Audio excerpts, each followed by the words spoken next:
Düşman mıyız? Düşman mıydık? Serseriye. Kardeşim benim hastane şu an biliyor musun sen? Hayır öyle konuşma tarzı yok.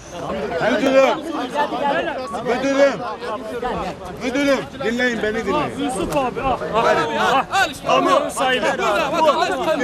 Dinleyin. Burada seyyar satıcıyız. Geldiler, baskın yaptılar ve malım, her şey zaten gitti. Malımı elime almaya kalkarken onlar zannettiler ki ben saldırı yapacağım. Ve bütün polisler zabıtaymış, polismiş bilmiyorum. Ya burada kamera, kayıt, her şey var.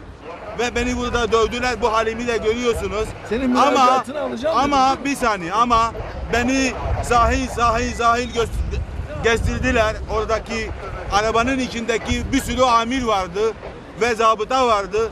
Beni sahilde gezdirdiler, havaalanına götürdüler, E5'e götürdüler. En son Ataköy 3. kısım, o 13 bloklu binanın tam ortasında, köprünün ayağında beni minibüsten attılar ve gittiler. Şimdi dinle. Ve ben oradan buraya taksiyle geldim. Eğer bu düzen, bir dakika abi, amirim bir dakika.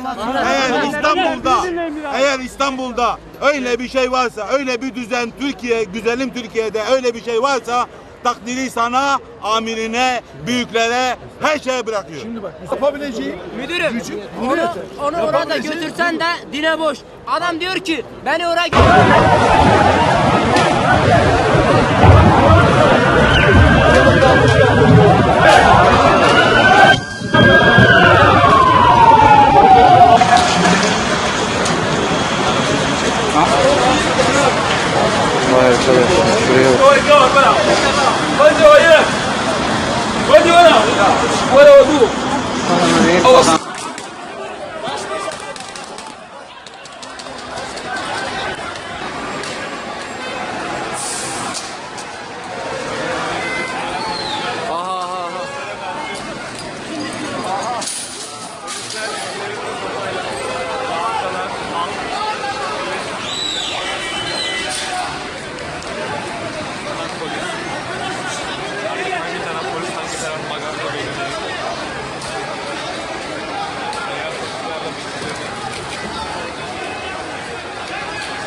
Adamlar bildiğin Turan ordusu gibi toplanıp yine saldırdılar. Bayağı savaş gibi yani. Şuraya bak.